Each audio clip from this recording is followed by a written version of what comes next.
bagaimana cara kehidupan ini berlangsung ya.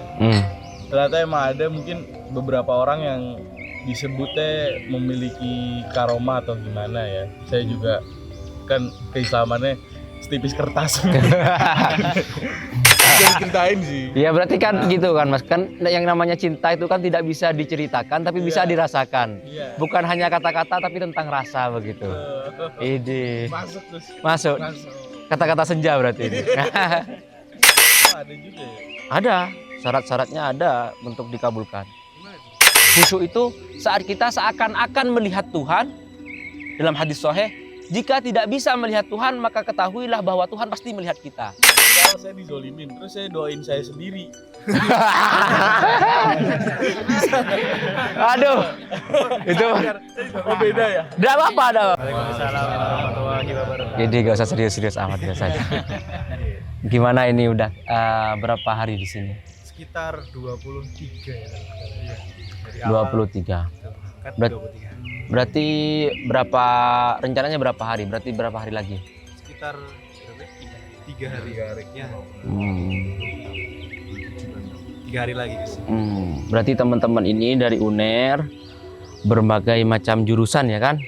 Berbagai macam jurusan. Teman-teman ini KKN atau pengabdian ke lingkungan gitu kan? Atas kerjasama Alhamidi Banyuanyar dengan UNER. Tapi alhamdulillah udah jalan sekian hari ngepost di Poncuk, di Alhamidi Poncuk ya kan? Saya pengen tanya gimana kesan-kesannya ini di pondok, masuk ke pesantren, apa sudah biasa gitu atau ada sesuatu yang berbeda apa gimana? Mungkin suatu hal yang baru sih Gus. Kan kita di Surabaya lihatnya gedung-gedung gitu kan. Di sini banyak lihat hijau-hijau itu. Mungkin senangnya di situ karena berbeda gitu kan. Terus sejuk juga gitu, senang rasanya. Terus kesannya di pesantren itu kayak gimana? Oh, kita apa ya? Lebih kentalkan keislaman, jadi kita mungkin bisa lebih giat dalam ibadah gitu guys. Soalnya banyak yang Kalau dari saya, kalau highlightnya tadi masalah gedung-gedung ya, Iya. hutan. Kalau saya pribadi mungkin bagi orang-orang yang seperti saya, Nadif dan lain-lain, highlightnya lebih ke batin Gus. Batin. Iya, lebih ke batin aja. Kalau ada orang bilang inner peace ya, nemuin inner peace sih. Inner peace. Kedamaian. Ya, kemarin juga sempat. Jadi kemarin Berarti inner peace itu sepupu sama inner beauty gitu. Iya maksudnya kan. Iya terus? ya kemarin tuh sempat ke Banyuanyar. Oh Banyuanyar ya, Ka'bah berarti ya kan? Abah. Terus Terus mungkin ada beberapa hal yang ngubah cara pandang saya pribadi tentang bagaimana cara kehidupan ini berlangsung ya. Ternyata emang ada mungkin beberapa orang yang disebutnya memiliki karoma atau gimana ya. Saya juga kan keislamannya setipis kertas. Tapi yang kemarin saya rasakan setelah ke Banyuanyar dan bertemu Abah itu saya belum pernah merasakan di orang lain Gus. Kayak ada getaran hati lah. iya adem sih, lebih adem aja. Berarti sesuatu yang tidak bisa diceritakan tapi bisa dirasakan. Iya, kalau diceritain sekarang mungkin nggak bisa, cuman gimana ya, gambarannya mungkin lebih ke nggak bisa diceritain sih. Ya berarti kan gitu kan Mas, kan yang namanya cinta itu kan tidak bisa diceritakan tapi bisa dirasakan. Bukan hanya kata-kata tapi tentang rasa begitu. Ide. Masuk terus. Masuk. Kata-kata senja berarti ini. Kedepannya pengennya gimana ini? Pengennya terutama dari mahasiswa ya, mungkin di UNER bisa lebih mengarah ke mungkin yang beragama Islam atau beragama lainnya. Jadi agamanya sendiri lah. Plural itu lebih mendekatkan diri kepada sosok-sosok yang dianggap tokoh masyarakat. Karena buat saya sendiri saya nggak tahu yang lain gimana. Mungkin nanti yang nonton juga memiliki pendapat yang beda. Di perjalanan mahasiswa itu perjalanan kita mencari sesuatu tujuan gitu. Ibaratnya kita matangnya itu di kampus. Nah, saat perjalanan kita untuk menuju kematangan ini pasti banyak pertanyaan-pertanyaan di benak pikiran kita yang kadang nggak bisa dijawab sama orang-orang yang bukan disebut tokoh gitu. Dan kalaupun dijawab mungkin ada beberapa yang salah. Jadi kalau misalnya kita sedang gundah gulana atau lagi banyak pertanyaan, mungkin bisa mendekatkan diri kepada Tokoh-tokoh Tuhan. agama. Iya, tokoh agama mendekatkan diri kepada Tuhan, tapi mungkin lewat tokoh-tokoh agama yang mengerti. Iya. Karena memang manusia itu ternyata bukan cuma wanita yang ingin dimengerti ya. Iya. Jadi masyarakat juga pengen teman-teman terutama pemuda itu juga pengen dimengerti begitu kan? Iya, Gus. Iya, pengen banyak pertanyaan pasti 1-2 hal yang nggak masuk akal mungkin kalau dijelasin lewat saintifik atau apapun pasti ada banyak hal yang nggak masuk, cuman mungkin bisa mengarah ke tokoh-tokoh. Menurut Mas ini berarti kawan-kawan memang setelah ada di pesantren kayak ada getaran-getaran yang tentu itu adalah faktor X begitu kan? Bukan X factor tapi faktor X begitu ya. Ya mohon maaf kalau yang X factor ya kan. Bukan. Berarti memang ada hal-hal yang tidak bisa diceritakan tapi bisa dirasakan. Jadi memang agama itu untuk dinikmati. Adanya tuntutan-tuntutan agama, semua hal-hal yang berbau dengan spiritual itu pada hakikatnya untuk dinikmati. Kenapa kok ada orang yang masih terpaksa ataupun merasa gundah dalam memahami agama? Itu karena mungkin karena pengetahuannya. Jadi kalau kita tambah menyelami ilmu agama, maka kita tambah merasa nikmat. Saya ibaratkan di mana-mana bahwa ilmu agama itu seperti halnya sate Madura. Nah, sate Madura. Kalau kita, ini kan macam-macam kan, ada dari Jakarta, ada yang dari Bekasi, ada yang dari Jawa Tengah, ada yang dari Jawa Timur juga. Itu kan kalau kita ngerasain sate Madura di Jakarta, udah rasanya kayak gitu doang kan? Ya agak ada asinnya dikit. Tapi kalau kita datang ke Madura, itu rasanya macam-macam. Ada yang agak manis, ada yang agak gini, ada yang agak gini. Begitu juga dengan ilmu agama. Ilmu agama itu adalah ilmu yang mungkin kalau kita lihat secara casing, ya mungkin kita taunya cuma sholat, zakat, puasa, Ramadan. Tapi kalau kita dan haji dan sebagainya. Tapi ketika kita menyelami di ilmu tersebut, maka otomatis ada berbagai macam, entah itu untuk mendekatkan diri kepada kepada Allah dengan merasakan nikmatnya bercengkrama atau membangun kemisti percintaan bersama Tuhan begitu kan. Nah, itu ada di ilmu agama dan itu Masya Allah Tabarakallah di pesantren alhamdulillah itu insya Allah ada ilmu-ilmunya kayak gitu. Selain memang ilmu pengetahuan tentang ekonomi syariah atau tentang ubudiyah, tentang muamalah, tentang munakahat, tapi juga masalah hati atau ilmu tazkiyah seperti itu. Jadi Masya Allah. Dan bagi orang-orang yang telah merasakan sesuatu, ya kita alhamdulillah kita syukuri bahwa Allah Ta'ala memberikan fadlnya atau anugerahnya begitu. Oh ya ini Masya Allah, ini teman-teman ini Masya Allah. Ini dari supporter, Masya Allah.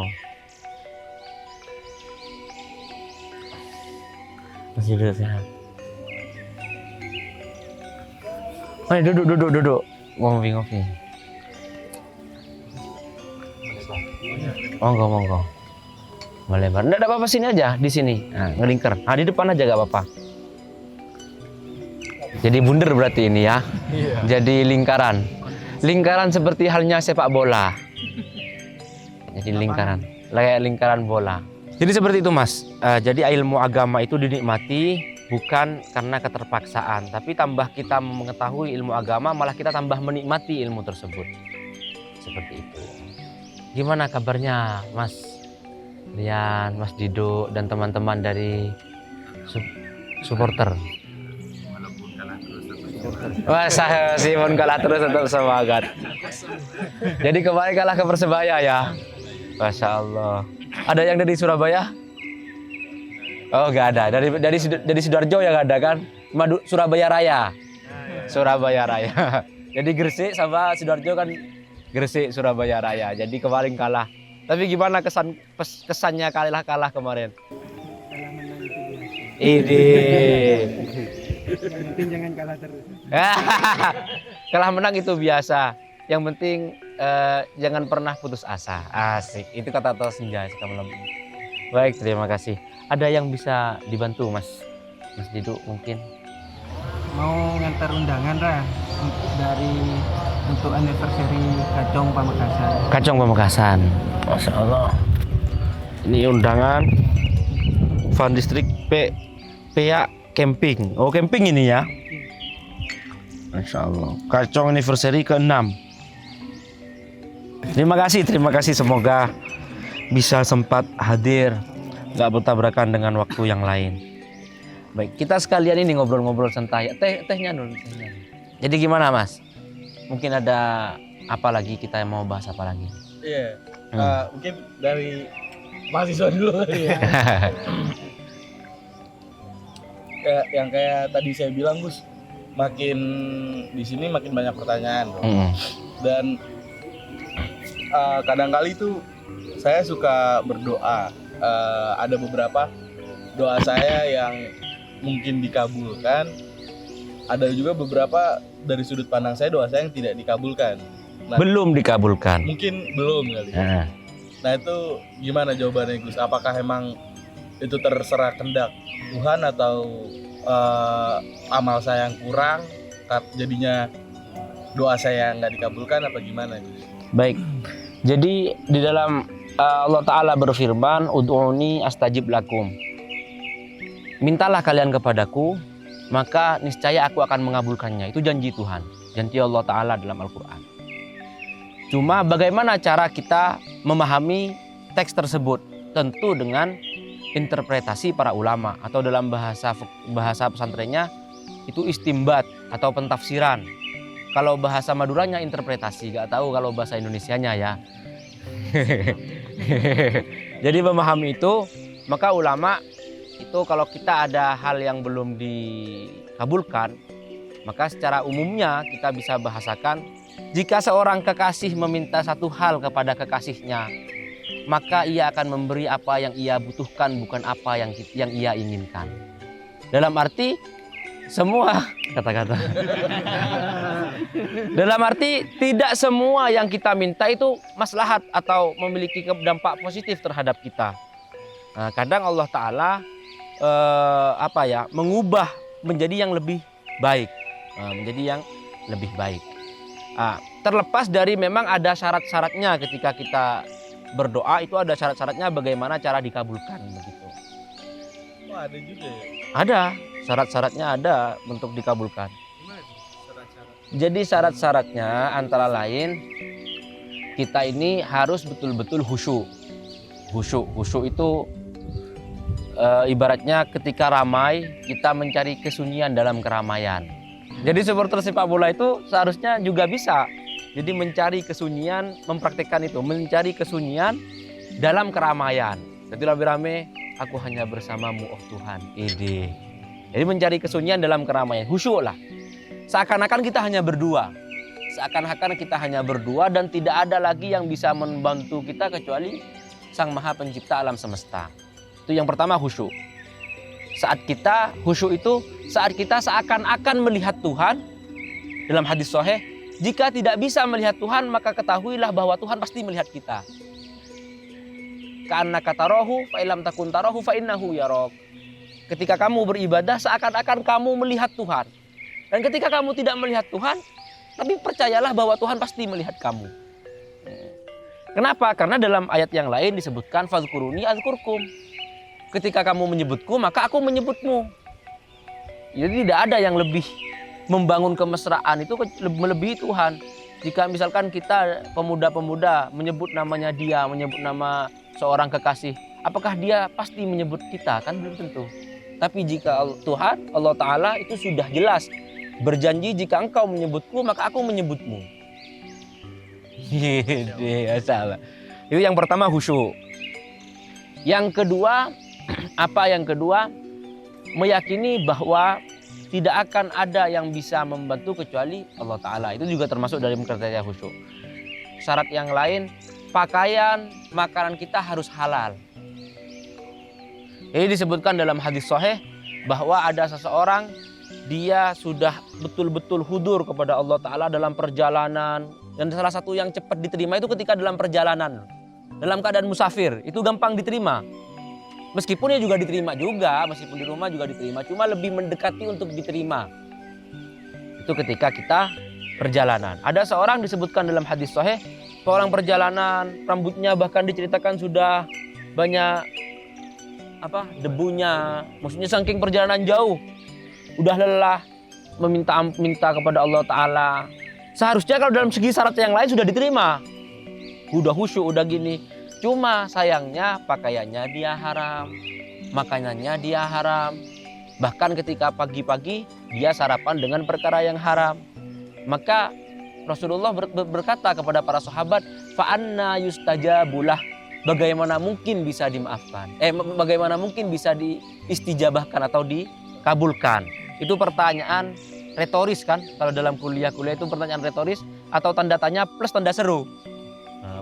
Kalau dalam bahasa Al-Quran, sastra Al-Quran itu biasanya dikenal dengan istifham ingkari. Pertanyaan yang tidak butuh jawaban. Bagaimana bisa dikabulkan? Maka seperti itu. Maka syarat-syaratnya seperti yang saya sebutkan tadi dan mungkin beberapa hal lain juga mengerucut kepada hal-hal tersebut. Iya, mungkin menyambung dari tadi jawaban bahwa Tuhan itu memberikan apa yang kita butuhkan, bukan yang kita inginkan.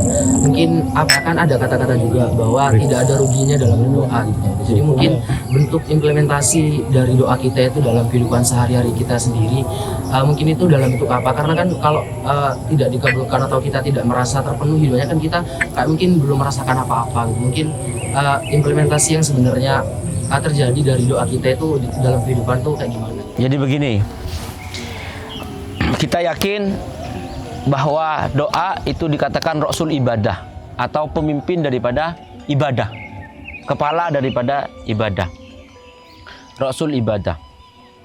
Tehnya diminum dulu. Agak serak ini. Jadi baik kita jawab. Pada hakikatnya kita harus yakin bahwa doa itu rasul ibadah atau pemimpin daripada ibadah. Dan Allah Ta'ala berjanji akan dikabulkan. Tapi bagaimana cara mengabulkan Allah Ta'ala?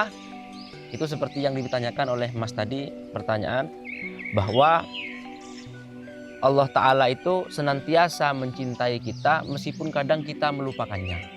Itu bedanya kita. Jadi kalau kita tanya siapa yang mencintai kita apa adanya bukan ada apanya, itu Allah Ta'ala. Kalau yang lain kan kenapa kok mencintai itu? Kan gitu kan. Tapi kalau Allah Ta'ala itu mencintai kita meskipun kadang dipanggil hayya 'alal falah kita lari. Tapi Allah Ta'ala senantiasa menunggu kita untuk kembali ke pangkuannya lah istilahnya. Maka Allah Ta'ala menerima kita atau mengijabahi doa kita lah. Baik. Pengijabaan Allah Ta'ala atau cara mengabulkan Allah Ta'ala itu ada yang menyangkut tentang subjek, ada yang menyangkut tentang objek. Tentang subjek, orang yang berdoa. Orang yang berdoa misalkan ada seorang mau doa. Ya Allah, saya minta uang 1M. 1M. Seandainya dia gak berdoa, mungkin saja dia aslinya sakit yang menghabiskan dana 2M. Tapi gara-gara doa minta uang 1M, Allah Ta'ala hilangkan penyakit tersebut. Pilih yang mana? Kita pilih yang doa yang seharga 2M daripada 1M. Gitu kan? Ada kalanya dalam segi subjek ya kan? Dalam segi subjek, oh ini orang ini banyak dosa. Tapi gara-gara doa, akhirnya dosanya dihapus. Gimana diistijabahin doa 1M, tapi suatu saat di akhirat masih disiksa karena dosa-dosanya. Ternyata dia doa 1M, doanya dosanya dihapus, dilunturkan, dihapuskan. Itu gara-gara doa 1M. Atau doa lah 100.000 lah misalkan lah. Itu tentang subjek. Beda lagi tentang objek. Tentang objek gimana? Kita minta 1M, tapi Allah Ta'ala berpikir, Allah Ta'ala punya ini kalau dikasih 1M ini nanti liar. Bisa saja nanti dikasih hal yang lebih positif. Ada kalanya kalau menyangkut objek, ada kalanya tidak diistijabai di dunia, tapi pasti diistijabai di akhirat. Jadi tidak ada ruginya berdoa kita. Paling tidak kita berdoa untuk setidaknya dosa-dosa kita diampuni. Kalau dosa kita sudah habis, nanti dikasih tabungan di akhirat. Apa tabungan di akhirat? Kita hidup di dunia cuma 60 tahun, cuma 70 tahun. Tidak sebanding dengan kebahagiaan yang selama-lamanya abadi kekal di akhirat. Lebih enak mana? Makanya sebagian, jangan heran jika ada banyak orang berdoa tidak seakan-akan dalam tanda kutip tidak dikabulkan secara fisik di dunia, tapi kelak di akhirat tiba-tiba dapat pahala besar. Kok besar? Apa yang akan aku lakukan? Apa yang aku lakukan? Padahal aku amalnya pas-pasan. Padahal kayak gini kehidupannya. Oh, ternyata ini pahala doa yang belum dikabulkan di dunia, tapi pasti suatu saat dikabulkan di akhirat. Ada orang yang tidak dicintai oleh Allah Ta'ala, semua apa yang diinginkan dikasih. Kenapa saya tadi mengatakan kalau bicara masalah subjek, itu kadang untuk kemaslahatan kita. Kadang Allah Ta'ala kayak gini loh, udah ambil semua gitu loh. Apa istilahnya itu? Kalau bahasa Madura, isolak. Kalau bahasa Jawa, kalau bahasa Indonesia tidak tahu saya apa itu. Iya, kayak diambek gitu. Ambil. Nah, contohnya kayak Fir'aun. Fir'aun itu pengen ini dikasih, pengen ini dikasih, akhirnya dia ngaku Tuhan. Ada contohnya lagi kayak Korun dikasih, dia tetap maksa. Pokoknya dia harus kaya. Akhirnya ketika kaya ternyata dia berfoya-foya. Akhirnya masuk ke bumi berserta harta-hartanya. Akhirnya kata orang Indonesia harta karun. Aslinya korun. Jadi harta korun. Bukan harta karun. Ya, tapi nggak apa-apa kan bahasa Indonesia, kan apa salahnya dengan menggunakan harta karun. Gitu. Ceritanya gitu. Bisa dari penjelasan tadi kan uni astajib lakum, berarti kan Allah pasti mengabulkan apa yang kita doakan. Pasti, Bang. Tapi bentuk prakteknya itu berdasarkan penjelasannya Lora. Iya. Itu bisa disimpulkan pertama Allah itu mengabulkan doa itu secara langsung pada saat itu juga. Lalu yang kedua itu Allah mengabulkan tapi mengganti dengan yang lebih baik dari yang dia doakan. Iya. Atau yang ketiga itu bisa Allah mengabulkannya saat di akhirat. Berarti seperti itu ya. Iya. Jadi seperti itu. Kalau misalkan diterima pasti diterima. Cuma kalau memang Allah Ta'ala menyayangi kita, lebih ke yang dibutuhkan bukan yang diinginkan. Sama kayak seorang ibu punya anak sakit, dia minta es krim, tapi dikasih wedang jahe, dikasih yang hangat. Kenapa? Karena dia lagi pilek. Nah, semua yang kita lakukan itu semua yang kita dikabulkan itu dengan kemaslahatan. Paling tidak minimal cara pengkabulannya dengan kita dimaafkan dosa-dosa kita. Kadang terhalang lah. Nah sekarang kita juga harus membahas selain cara doa, syarat-syarat doa, cara Allah Ta'ala mengabulkan. Yang terakhir adalah untuk penutup adalah cara ke jalan keluar kita. Jalan keluar kalau kita misalkan doanya masih dihalang-halangi dengan dosa, dihalang-halangi dengan hal yang lain. Caranya gimana? Maka caranya salah satunya dengan tawasul. Tawasul, oke lah, masalah tawasul dengan orang yang wafat ada memang perbedaan ya kan. Mungkin di antara kita ini ada yang berpendapat tidak boleh. Tapi kalau tawasul kepada orang yang hidup kita harus sepakat. Boleh. Contohnya, saya orang banyak dosa. Ini kayaknya kalau saya doa ini terhalang dari dosa kita. Ya meskipun itu juga bagus kan. Terhapus, paling tidak terhapus. Akhirnya minta, Mas, ya Bas mau gimana? Minta doanya dong. Nah, gitu kan. Cari ke orang-orang yang soleh. Cari-cari ke orang-orang yang soleh. Jadi minta tolong lah. Ya bahasa kasarnya orang dalam. Jadi kita tolong doakan dong. Nah. Itu boleh tawasul dengan orang yang hidup. Meskipun tawasul kepada orang yang mati, ya kalau kita berpahaman bahwa orang yang mati itu kan juga ruhnya kan nggak mati kan. Yang mati kan cuma jasadnya. Dan itu mungkin kita bahas di segmen yang lain begitu kan. Terus selain memang masalah tawasul, ada lagi an-dzahril ghaib. itu doa yang tidak akan ditolak oleh Allah Ta'ala. Dalam arti tidak akan, ya maksudnya kalau sudah syarat-syaratnya terpenuhi. Beda kalau kita makanannya haram, maka memang ditolak sama Allah Ta'ala kan. Seperti syaratnya udah gak sesuai syarat. Nah ini sesuai syarat. Udah sesuai syarat. Nah, tapi ada yang jalan pintas yang secepat kilat. Secepat kilat. Apa? Doa an dhahril ghaib. Apa doa an dhahril ghaib? Itu saling mendoakan tanpa ia tahu. Kan saya. Nah, ini resep ya. Ini janjian nanti. Dong. Makanya Saya pura-pura nggak tahu aja. Ya. Nggak bisa. Ya misalkan saya doakan sampean doakan saya. Tanpa kita ketahui bahwa kita saling mendoakan. Mungkin saya nggak sadar sekarang di sini, tapi mungkin ada santri di sana lagi doakan, ya Allah, Abbas semoga tambah kaya misalkan. Nah, saya nggak tahu, itu cepat diterima. Itu cepat diterima.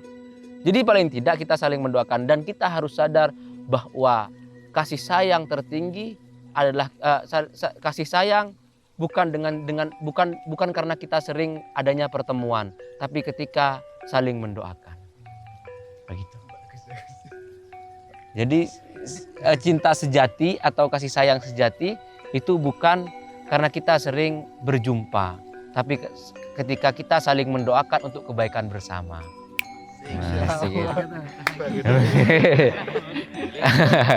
Jadi janjian nanti di sana. ada konsensus doa nanti. Jadi ala kulli hal an dhahril ghaib itu mustajab. Gampang, istijabahnya langsung cot gitu. Terus yang terakhir salah satunya ya mungkin ada lah nanti bisa ditambahi di konten-konten selanjutnya. Yang paling bahaya ke kita itu kan saling mencintai kan atau saling menyayangi. Yang paling bahaya adalah doanya orang yang mazlum, terzolimi. Itu paling bahaya. Ketika ada seseorang yang kita zolimi, terus dia mungkin gak sengaja nyeletuk, itu langsung diijabahi sama Allah Ta'ala.